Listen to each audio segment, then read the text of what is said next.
Suprema de Justicia y ex procurador general de la Nación presentó la mañana de este viernes su renuncia al cargo. Según Vladimir, uno de los principales motivos fue la resolución de la Corte Suprema de Justicia de declarar con lugar la solicitud de antejuicio en su contra, al estar presuntamente involucrado en el caso de usufructo oneroso de la terminal de contenedores Quetzal.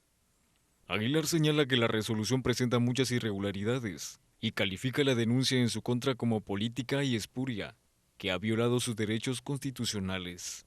La renuncia que he presentado al Congreso de la República al cargo que dignamente he venido desempeñando como magistrado de la Corte Suprema de Justicia obedece básicamente a tres razones. Primero de ellos, que yo no me encuentro cómodo trabajando con una Corte Suprema de Justicia que en el caso particular le dio trámite a un antejuicio que tenía por origen una denuncia espuria, ilegítima y política, con lo cual se transgredió derechos fundamentales y garantías judiciales, llegando al extremo de la ilegalidad que al día de hoy no se ha notificado esa resolución, desconozco su contenido. Segunda razón, el cargo de magistrado, no Vladimir Aguilar Guerra, no debe ser mancillado ni ser sujeto a un circo en la actividad parlamentaria. ¿Cómo es posible que una comisión pesquisidora sea integrada por un presidente que es parte de los denunciantes de esa bancada? En ninguna parte del mundo es viable ser juez y ser parte al mismo momento, y otros los integrantes sometidos a un proceso penal. Adicionalmente, emiten opiniones a los medios antes de resolver, lo cual está vedado. Y al no encontrarnos con una comisión objetiva, seria, no hay ninguna garantía al debido proceso. La diputada Ninette Montenegro de Encuentro por Guatemala denunció a Vladimir Aguilar por los delitos de fraude, omisión de denuncia, asociación ilícita e incumplimiento de deberes, ya que según ella, cuando Vladimir era procurador general se avalaron contratos sospechosos de la portuaria Quetzal con TCQ. A decir del magistrado de la Corte Suprema de Justicia, se pondrá a disposición de la justicia para demostrar su inocencia. Voluntariamente me someto a los órganos jurisdiccionales para ratificar mi inocencia y demostrar que no hay ninguna responsabilidad de acción por omisión, y desde el día de hoy se está entregando al Ministerio Público, a los órganos jurisdiccionales, la disposición de ir a asistir a las audiencias que sean pertinentes de forma voluntaria. Esta decisión es un buen ejemplo y es una decisión histórica para llegar en condiciones de igualdad de cualquier ciudadano. Es no tener esa prerrogativa, esa inmunidad.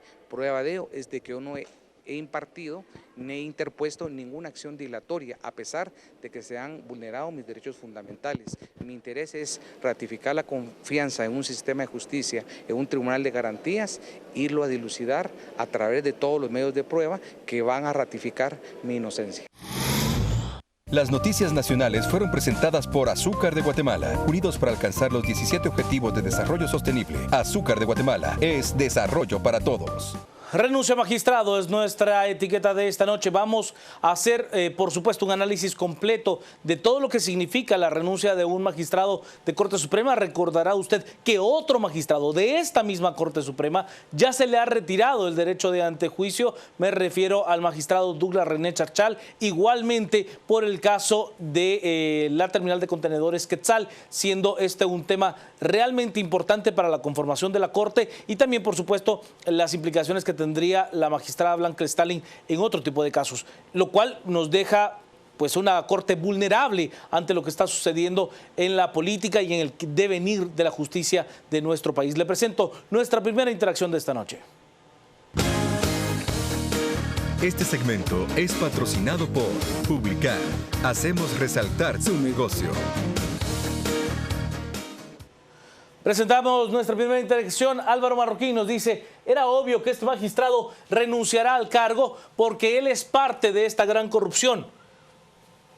Mario Figueroa, siendo fiel a los principios del derecho, la renuncia a magistrado va en contra del principio de presunción de inocencia. Yo difiero de lo que plantea Mario. Yo creo que el magistrado, si de lo que dijo, que lo planteó en 3 puntos, lo primero era que él no se sentía cómodo trabajando con otro grupo de magistrados que a su entender habrían resuelto no conforme a derecho, en el sentido de que le dan trámite a una solicitud de antejuicio que él considera tiene argumentos espurios y políticos, y que se han violado sus garantías porque un miembro de Encuentro por Guatemala es parte de la comisión pesquisidora, además presidente de la misma. Pero la tercera es la que a mí sí me parece importante, y es que él dice, vea, yo me retiro de la Corte y por lo tanto dejo fuera el derecho de antejuicio y enfrento a la justicia, lo cual a mí sí me parece que es la actitud correcta. Ese punto en particular. Las otras dos habría que tener un análisis más profundo de lo que dice. Antagónica. Es lo lógico cuando un representante garante de la justicia comete errores de esa magnitud, es admitirlo. La misma Antagónica nos dice, se gradúan, corrompen y ahora hay que echarlos porque siempre debe ser el pueblo el que debe pagar por todo. El doctor Zavala, lo bueno es que renunció, un ejemplo deben de seguir funcionarios corruptos. Tuiteros por Guate, esto debe ser la eterna sepultura de las corruptas comisiones de postulación. Yo no sé si es solo por las comisiones, porque usted todavía tiene un amplio margen de acción en cuanto al Congreso mismo. O sea, si puede o no eliminar al Congreso de la participación de la designación de los jueces, yo no estoy seguro. O sea, no veo un método en el cual usted deje por fuera por completo al Congreso. Y el proceso político. Y el proceso político, exacto. Este Por vergüenza y dignidad no le quedaba de otra que los demás magistrados se autodepuren por el bien de Guatemala y Quetzalhumano. Esto debería hacerse otros funcionarios que entorpecen las investigaciones y la labor de gobierno. Rafael, ahora veremos claramente las consecuencias de la alianza PP Líder para repartirse la piñata de la Corte, que nunca vuelva. Renuncia magistrado. Y Maripaz nos plantea, ojalá que le caiga todo el peso de la ley y es hora de sentar precedentes. Es parte de la interacción que tenemos ya con Renuncia magistrado. Esta fue nuestra primera interacción de la noche. Gracias a Publicar. Este segmento fue patrocinado por Publicar. Hacemos resaltar su negocio. Le doy las buenas noches a Santiago Palomo y las buenas noches y la palabra al licenciado Edgar René Ortiz. ¿Qué tal, Juan Carlos y Santiago? Buenas noches esta noche de viernes. Bueno, varias cosas que aclarar. En primer lugar, yo creo que algún tuit señalaba concretamente algo muy cierto, ¿no? El magistrado, bueno, al momento magistrado Vladimir Aguilar Guerra sigue siendo inocente, ¿no? Eso yo creo que en virtud del artículo 12 de la Constitución, de cualquier tratado de derechos humanos, es absolutamente cierto, ¿no? Él es inocente hasta que no se demuestre lo contrario. Eso yo creo que es fundamental, en primer lugar. Pero por supuesto, yo creo que el cargo de magistrado de la investidura que él representa, pues obviamente va más allá del derecho de presunción de inocencia, ¿no? Esto va más allá de eso y se refiere a la honorabilidad que ostenta un magistrado de ese calibre. Entonces yo creo que no hay que interpretar la renuncia como una admisión de la culpabilidad, sino que hay que interpretarlo simplemente como una reacción y un reconocimiento a que el cargo que él ostenta obviamente exige la representación, la demostración de esa honorabilidad que el puesto requiere. Y por lo tanto esa renuncia no representa que él admite que es culpable, sino que él admite que se va a sujetar a la justicia, va a enfrentar el proceso y por lo tanto en esa prueba cruzada, ¿no?, de acusación y de defensa, él va a demostrar o no su culpabilidad o su inocencia. Yo creo que eso es fundamental. En segundo lugar, yo creo que una decisión valiente, en el sentido de que, pues obviamente ya tenemos el precedente del magistrado Charchal, que se aferró al cargo hasta que la pesquisidora que no ha renunciado. Que no ha renunciado el magistrado Charchal. Y que se aferró a su cargo hasta que la comisión pesquisidora le determinó que... Se aferró al derecho ante juicio, a eso se refiere el licenciado Ortiz, y permanece en el cargo. Así es. Muy a lo Otto Pérez Molina. Muy a Pérez Molina, que él se aferró al cargo, espera que la pesquisidora conozca el caso, reconozca la situación y determine al final no su culpabilidad, porque la pesquisidora no determina culpabilidad, sino simplemente los indicios. Los indicios, ¿no? Él decide, obviamente, con una muestra para mí pues bastante cívica, que se va a someter a la justicia. Por supuesto que eso no demuestra culpabilidad ni inocencia, sino simplemente sujetarse al proceso. Yo creo que el señalamiento es bastante contundente en el sentido de que él, pues obviamente, compromete su honorabilidad y prefiere, en este caso, pues someterse a la jurisdicción nacional. Habrá que ver qué más les depara el proceso, pero creo que es razonable, ¿no? Ante la presión, ante la comparación con el magistrado Charchal, creo que él decide ponerse a disposición de las autoridades y habrá que ver qué decide en este caso pues el juicio en su conjunto, pero recordando en todo momento que el magistrado Aguilar es inocente hasta que se demuestre lo contrario, ¿no? Entonces esperaremos que quede para el proceso. Creo que es saludable que el magistrado se aparte sanamente del proceso. Hay que saber que la inmunidad no la pierde hasta el momento en el cual se acepte su renuncia y obviamente dejar una vacante en la judicatura que hay que resolver. Pero en primer término, recordar, no pierda la inmunidad hasta el momento que se ratifique su renuncia, ¿no?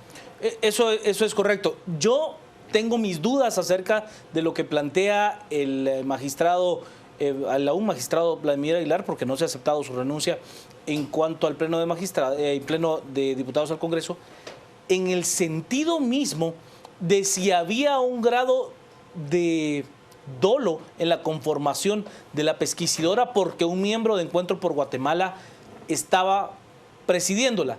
Yo tengo mis dudas porque es un sorteo, porque no es una designación y porque además el diputado no tiene la facultad de decir yo me inhibo.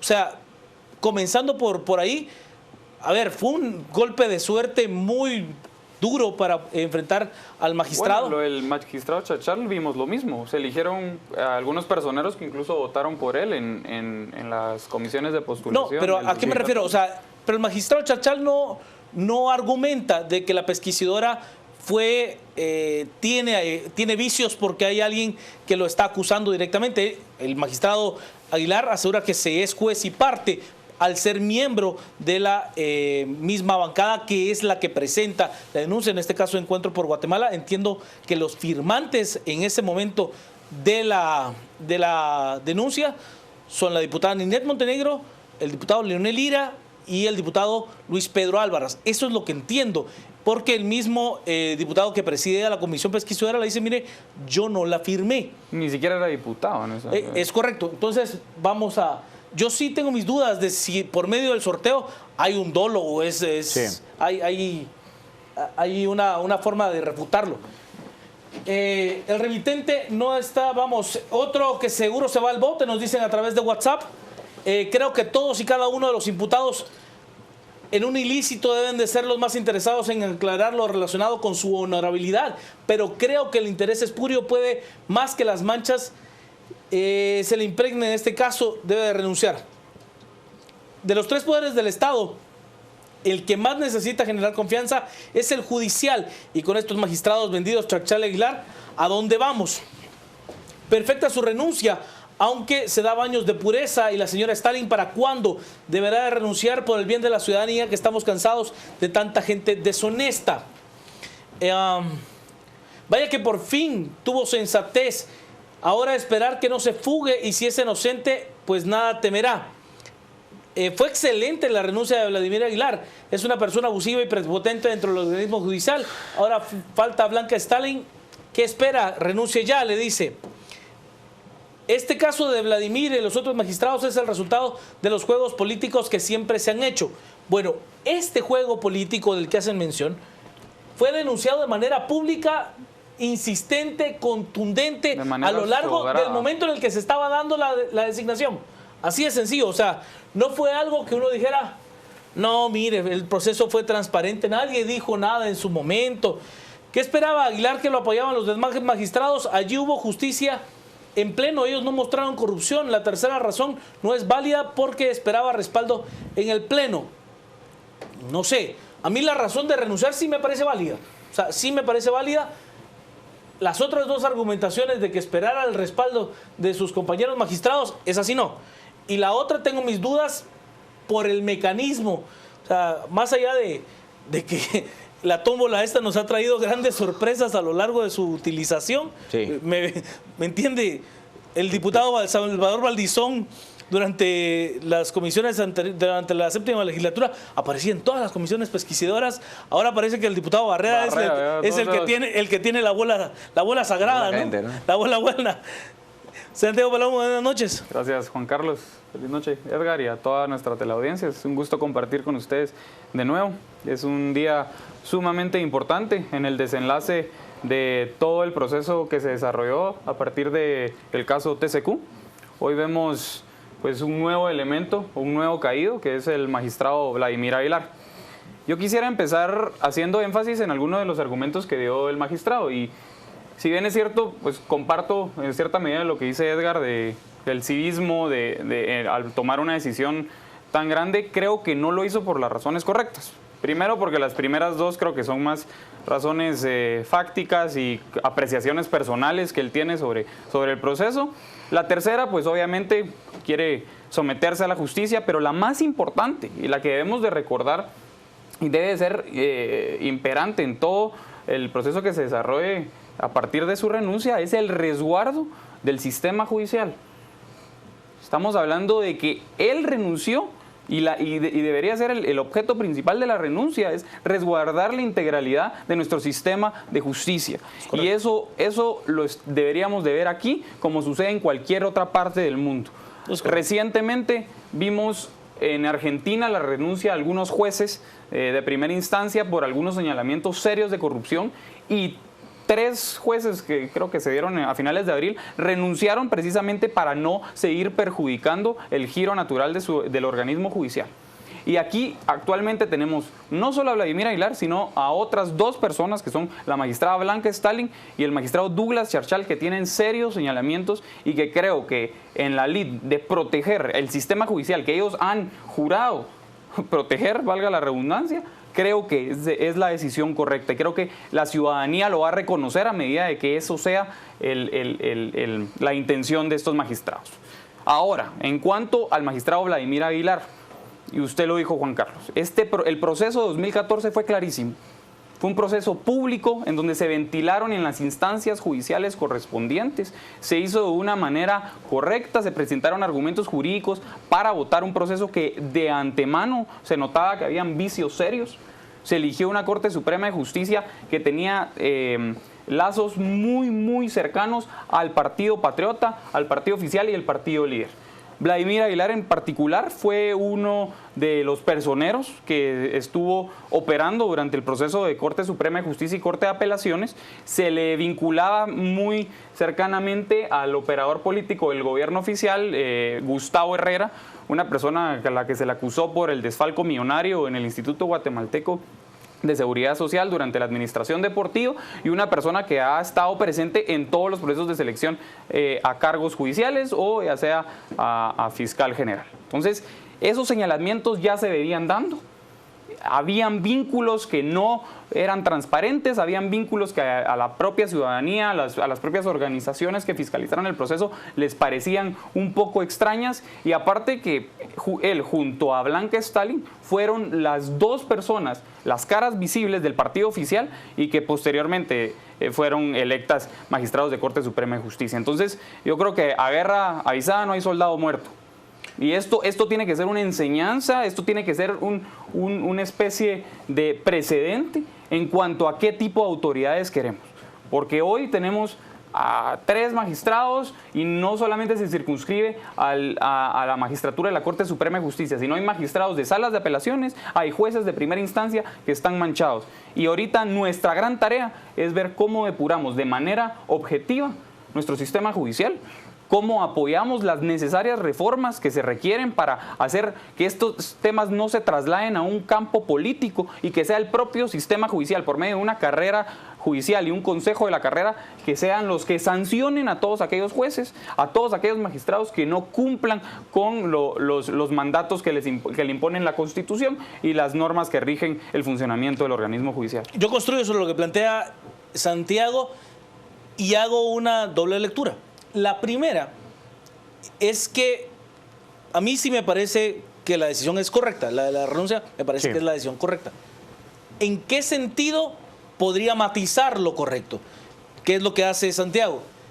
En que a mi parecer el magistrado Aguilar, si bien reivindica pues una altura cívica al resguardar la institucionalidad de la Corte Suprema de Justicia, primero, antes de que la pesquisidora presente su informe, que él ya sabía que iba a ser sugerente de que se le retirase el derecho de antejuicio y que se sabe que hay la articulación necesaria en el Congreso para que se le retirase el derecho de antejuicio, él hace una lectura política, él hace un cálculo y dice: vea, si de todas maneras voy a perder el derecho de antejuicio, mejor presento mi renuncia y salgo resguardando la institucionalidad, al menos de diente a labio, y ya enfrento la justicia de otra forma.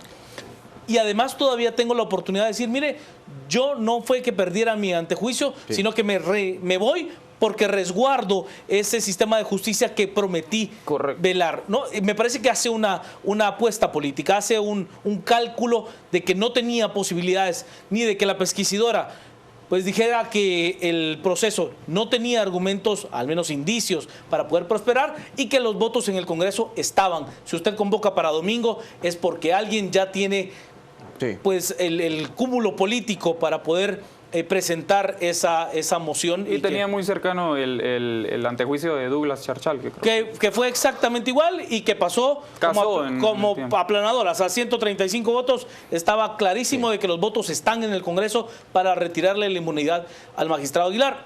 Aún así, aún con el cálculo político, a mí me parece correcto. O sea, aún así me parece correcto. Vamos a las redes, estamos con renuncia magistrado como nuestra etiqueta de esta noche. Presunción de inocencia sí, pero también es mártir, héroe y menos honorable. Pero tampoco es mártir, héroe y menos honorable. Por eso es que hacíamos el matiz de cómo él pues hace un cálculo político, ¿no? Mario nos dice, las pesquisadoras están integradas por diputados, no por jueces. Esto convierte los dictámenes en políticos y no judiciales. Es que no hay un dictamen, Mario. Ese es el tema. La comisión pesquisidora lo que hace es analizar, ver las pruebas, escuchar a las personas implicadas y dar una sugerencia al Pleno. Ni siquiera es vinculante. O sea, la pesquisidora puede decir, mire, nosotros creemos que no. Y al Pleno le puede importar poco. Así es sencillo. Es una sugerencia. Claro. Y puede decir, sí, mire, nosotros creemos que las pruebas tienen fundamento y al Pleno le puede importar poco. Lo que pasa es que en este caso en particular parece que las dos cosas estaban alineadas como lo estuvieron en el caso del magistrado Charchal. O sea, la pesquisidora iba a decir sí y los votos ya estaban. O sea, no es que se haga una lectura de quizás llegamos a los 105. La lectura es vamos a tener los 105 y por eso convocamos para el domingo. Así de sencillo. Voy a las redes, estoy con Olivos que nos dice, si no renuncia magistrado es porque esconde algo y si renuncia acepta su culpabilidad.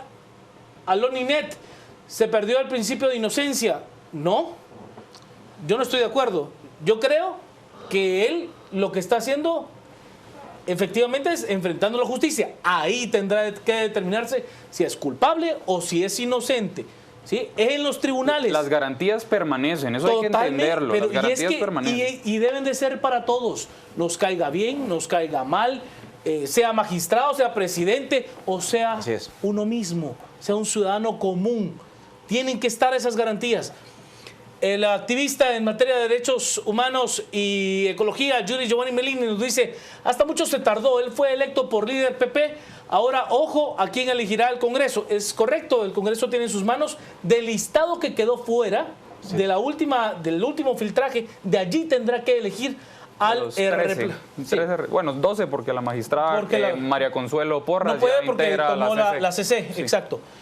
Antagónica se da porque está cuestionado fehacientemente su honorabilidad, por eso es admitirlo, otro caído más. Nos dice el Guille, ¿por qué primero pide permiso y después renuncia? ¿Nerviosismo, torpeza o está agonizando? Él no pidió permiso, quien lo pidió fue Douglas Charchal. Así es. Luis nos dice, renunció, buen ejemplo, porque se somete voluntariamente a los tribunales. No prejuzguemos culpabilidad. Antonio, pronto habrán más magistrados en la cárcel que en la CSJ. Refundemos el Estado, es lo que nos dice Antonio. Juan Carlos se asocia para delinquir y después pide al Estado que lo proteja de esa asociación. André, por fin el doctor enfrentará la justicia, ya que su prepotencia en la PGN fue más que evidente. Y era obvio que este magistrado renunciará al cargo porque él es parte de esta gran corrupción. Parte de los mensajes que tenemos.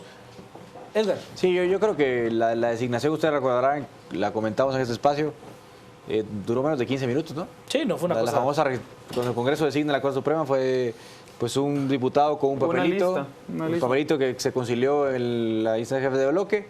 Se dijo, son estos 13 personas las que van. El diputado Fernández Chenal. Así es. Se concilia en una cosa de 5 minutos, se designan y bueno, el resultado lo tenemos hoy. Claro. Entonces el magistrado que hoy está en funciones dice, bueno, mira, así como te nombran, también el apoyo es igual, ¿no? De forma que él decide, yo creo, una lectura mitad política, mitad prestigio, porque hay que verlo así. Yo creo que él decide renunciar previamente para evitarse el desgaste político. Lo decide de esa forma. No hay respaldo y, bueno, evidentemente queda patente que el sistema que tenemos hoy de designación de magistrados es absolutamente deficiente. Los diputados eligen en la instancia de jefes de bloque cómo se reparten los magistrados, no hay una coherencia, digamos, en cuanto a la carrera judicial, no hay una idea completa de lo que tiene que ser la Corte Suprema de Justicia, simplemente es pues, un juego de poder, ¿no? Tienes una nómina que te nomina la Comisión de Postulación, tienes que nombrar a algunos, de forma que pues, el que va a llegar a la Corte Suprema va a ser aquel que tenga suficientes pesos políticos para llegar a hacerlo, ¿no? Quienes no lo tienen no lo logran, ¿no? Entonces el magistrado yo creo que es una persona honorable, yo creo que es una persona con cierta trayectoria, con cierta calidad académica, pero es irrelevante. O sea, yo creo que lo que tenemos que ver hoy es lo deficiente que es el sistema de designación de jueces que tenemos hoy. O sea, no funciona a nivel de la Corte, a nivel de la Corte de Constitucionalidad tampoco, no hay carrera judicial, no hay procedimiento para ascender y bueno, por lo tanto también así pierdes el apoyo. Porque hay una lectura diferente si lo que tuviésemos es un magistrado de carrera acusado. Pero como lo que tenemos es un magistrado, digamos, de comisión de postulación acusado, pues bueno, tenemos lo que hay, ¿no? Un magistrado que también a los 5 minutos pierde el apoyo absolutamente, porque no tiene un resguardo, ni un respaldo, ni académico, ni de carrera, ni absolutamente enraizado en la población. Simplemente, pues, apareció en la nómina porque hay un peso político. Ahora, cuando él ve lo que le pasa al magistrado Charchal, cuando él ve lo que se viene, pues se aparta del cargo, se hace a un lado, se hace al margen, pero tampoco, creo yo, es lo que uno esperaría de una Corte Suprema de Justicia, ¿no? Yo creo que hay que leerlo así. Es una Corte deplorable, una Corte débil, una Corte con flagelos, con problemas, que obviamente hay que mejorar y cobra mucha vigencia la reforma judicial en este tema, ¿no? A ver, ¿de qué habla el licenciado Ortiz cuando se corta la carrera judicial? Y es que no existe un mérito valorable para ascender luego de ser juez de primera instancia y que usted pueda llegar hasta las magistraturas. Cuando comienzan las magistraturas, allí se acabó la carrera. Sí. O sea, usted tendrá que tener el apoyo político que yo no entiendo cómo es que se da. En lo particular no lo entiendo. Cuando usted tiene una nómina de 130 y tantos magistrados de Corte de Apelaciones, o sea, es que es enorme. ¿Cómo puedes evaluar a cada uno de ellos? Como un diputado. O sea, a lo que me refiero es cómo un diputado puede valorar el trabajo de más de 100 y tantos magistrados, de 100 y tantos. Por lo tanto, lo multiplica por 2, porque son la cantidad que le llega de la comisión de postulación. 260 y tantos magistrados. ¿Qué capacidad tiene el diputado de tener un análisis serio de la carrera y de la hoja de vida de cada uno de estos? Yo no la veo, no veo que haya ningún tipo de capacidad. Y por ende, alguien le filtra una lista y le dice, esa es la lista. Y entonces, ¿realmente qué valor tiene? Claro. Entiendo plenamente que bajo este sistema republicano hay pocas opciones que no pasen por el Congreso. O sea, habrá quien le diga, mire, es que el Congreso es lo peor, son nefastos los diputados aquí, pero en ninguno de los casos de repúblicas yo veo que las designaciones importantes no pasen por el Congreso. O sea, ¿se puede? No se puede. Miremos, solo voy a las redes, mi querido Santiago, para tener referencia. Estoy en WhatsApp, Oye, tenemos una serie enorme de mensajes. Nos dice, nadie está por encima de la ley. Este es un mensaje claro para los lobos vestidos con piel de oveja o se ponen a trabajar sin ser corruptos o en la cárcel van a ir a parar. Nos dice, urge la depuración del sistema judicial, el Congreso y todas las instituciones del Estado. Todos están cayendo poco a poco. El gobierno le toca la mayor parte, o sea, saber elegir. Los profesionales con nuestro país son profesionales de cartón, no de vocación ni de conciencia. Creo que estamos haciendo una generalización muy injusta, ¿no? Ustedes ya vieron el listado de los magistrados que están en la banca esperando entrar para nombrar solo uno, Gordillo, ex procurador general, amigazo de Vladimir. Es que esa es la lista, no hay otra opción. No hay otra opción, o sea, así lo marca la ley. Entiendo que habrá gente que tenga cuestionamientos para con toda la lista. Claro. Para toda la lista, así de sencillo. ¿Cómo se puede esperar que los magistrados sean de honorabilidad e íntegros si las personas que los eligen son esa bola de corruptos e ignorantes del Congreso que apenas saben leer? ¿Cómo se puede? Sí, ya lo leíamos hace un momento. Entiendo que es complejo, Yo no conozco tantos métodos de designación de otros países. Yo no soy abogado, pero entiendo que la mayoría pasan por el Congreso y ahí hay una decisión, por ser el Congreso, una decisión con tintes políticos. Claro, y lo que quería mencionar anteriormente era, ahorita cobra también relevancia lo que está ocurriendo en Estados Unidos. Cuando muere uno de los jueces más preeminentes de la Corte Suprema de Justicia, Antonin Scalia, pues el proceso político se activa de quién lo sustituirá. Y como funciona el sistema norteamericano es que el presidente de Estados Unidos nomina a una persona dentro de una nómina que se le presenta, que se analiza. Incluso esta vez duró un mes para que el presidente Obama analizara cada uno de los currículum y posteriormente lo envía al Congreso para que se active de nuevo el proceso político para ver si efectivamente reúne las calidades, que creo que nadie lo duda. Al momento que un presidente nomina a una persona es porque esa persona reúne completamente cada uno de los requisitos para ser magistrado de Corte Suprema. Y segundo, pues posicionarse en la manera de que pueda ser electo tanto por los republicanos y como los demócratas. Actualmente el proceso sigue en pie, se sigue discutiendo. Y eso, por lo menos al punto que quiero llegar, es que no debemos de concebir que la elección por medio del Congreso sea mala. Simplemente ha sido mala porque se ha repartido como un botín político. Se han repartido por medio de componendas previas, se han repartido por medio de patronazgos entre el juez electo y el diputado para garantizar y para afianzar más el régimen de impunidad. Entonces, en ese sentido, hay que analizar qué tipo de reformas necesitamos. Lo que plantea ahora la Secretaría Técnica para la Reforma Judicial, integrada por los 3 poderes del Estado, es que sea un consejo de la carrera judicial que depure una lista de candidatos y que esa lista de candidatos se vaya al Congreso. Ahora la pregunta viene aquí, es donde yo todavía veo un gran vacío en la reforma. ¿Quiénes integrarán este consejo? ¿Cómo se integrará ese consejo? Ya vimos que las comisiones de postulación fueron un proceso que pues, nació con buenas intenciones, era un proceso que pretendía incluir a la academia, pretendía incluir incluso al organismo judicial y al colegio de abogados para hacer una dinámica tripartita muy balanceada. Sin embargo, ¿qué sucedió? Se politizó la academia, se politizó el gremio y se politizó la Corte Suprema de Justicia y el organismo judicial. Entonces, ¿qué hay que hacer? Buscar el mejor mecanismo para elegir a personas probas que integren el Consejo de la Carrera Judicial, que se haga evaluaciones periódicas de los jueces, que la población pueda tener acceso a lo que hacen los jueces, porque actualmente no tenemos ni siquiera un sistema que, valga la redundancia, sistematice las sentencias. Y es lógico, son temas muy técnicos, pero creo que sí cabe que la población fiscalice la labor de cada uno de los jueces. Y creo que hay mecanismos para hacerlo. Primero, transparentándolo, hay mecanismos de gobierno transparente, gobierno abierto, ¿verdad? Que se publiquen estas sentencias y que se hagan análisis, pues, por medio de expertos en el tema, que también participe sociedad civil y creo que de esa manera vamos a tener pues un consejo de la carrera judicial más fortalecido.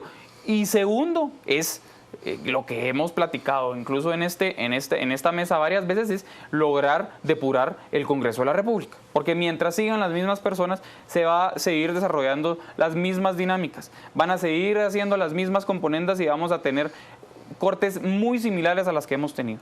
Esta en lo particular, creo que como dije al inicio, ya tenía varios indicios de personas que no correspondían al cargo, no porque no llenaran los requisitos académicos, sino por sus vinculaciones con personajes que de manera sobrada y que actualmente guardan pensión, como lo es Juan de Dios Rodríguez, que fue otro de los grandes operadores, y usando como medio instrumental al Instituto Guatemalteco de Seguridad Social, donde está involucrado el hijo de la magistrada Blanca Stalin. Y quiero resaltar eso porque creo que viene a la discusión. Estamos hablando de cómo vamos a depurar esta Corte Suprema de Justicia.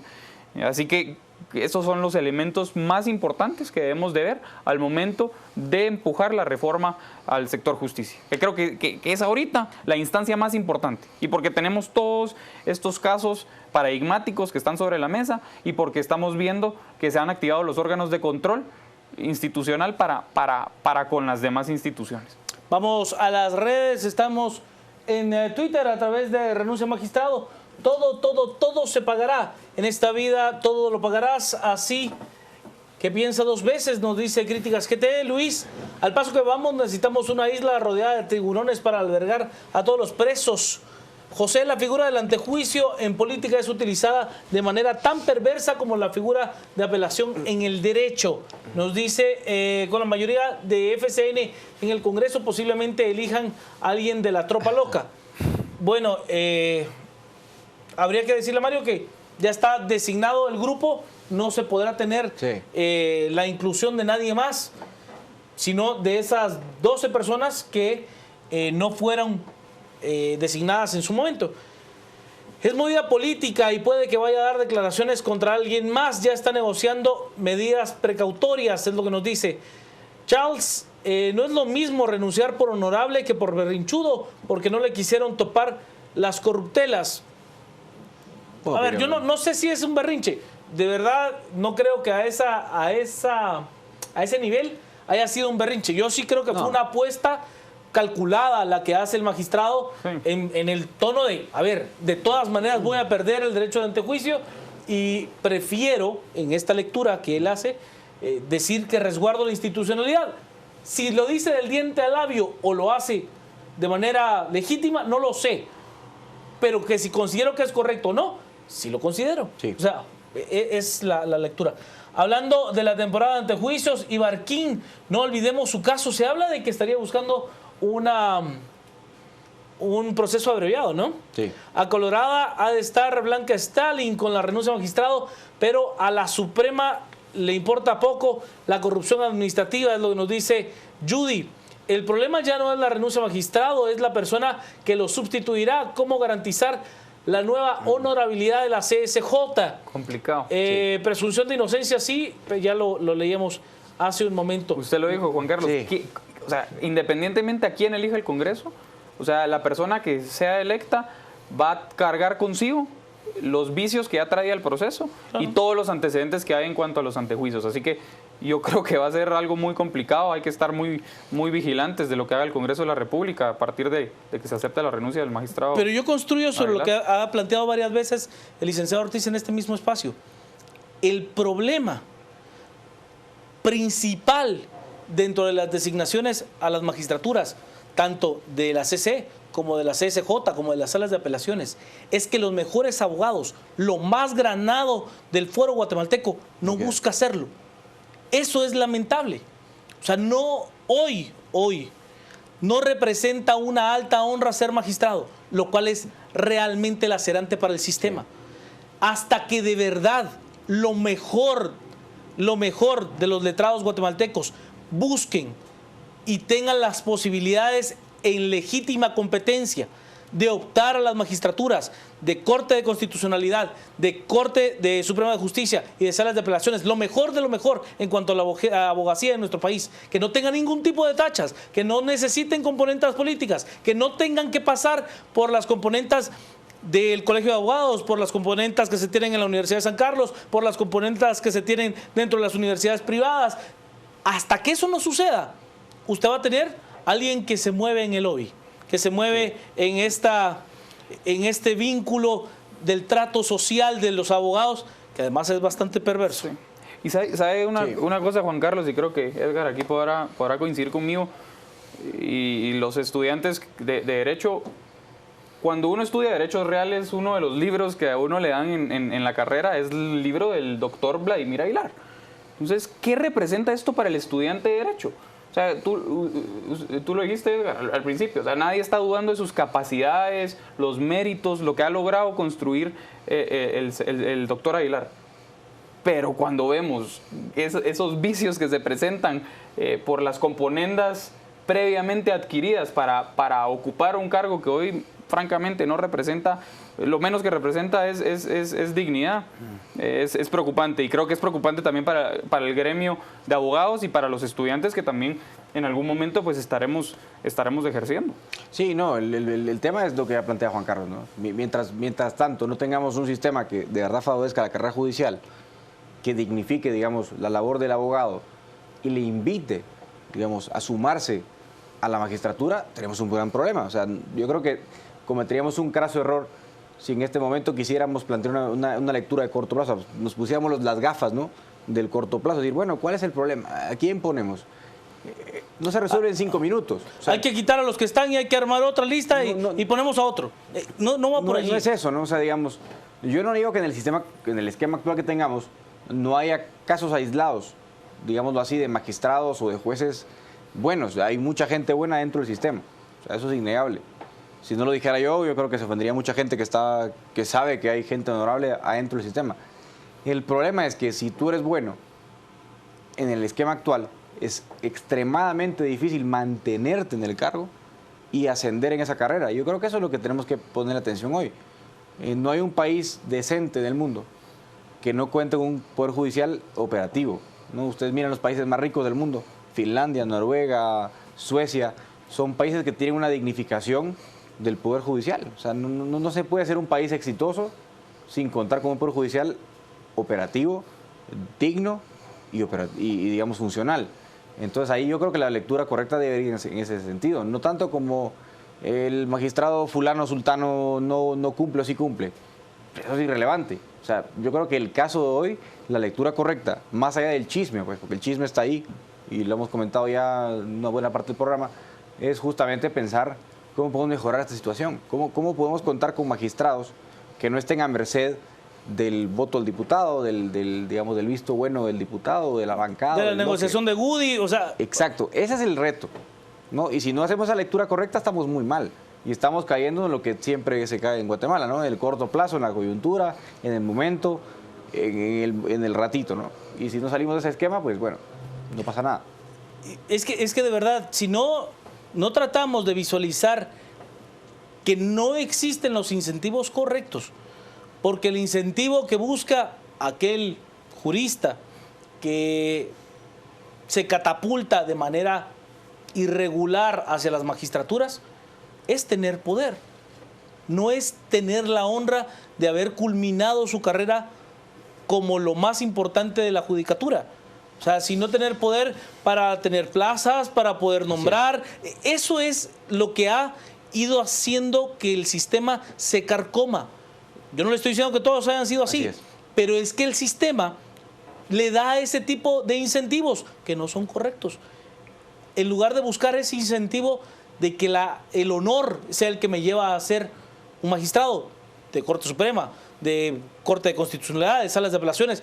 Pero si usted no puede continuar su carrera, más allá de la negociación que tiene con el diputado, del operador político, del como le quiera llamar, es duro. Vamos a la pausa. Estamos a las 10 p.m. con la etiqueta de esta noche, que es renuncia a magistrado.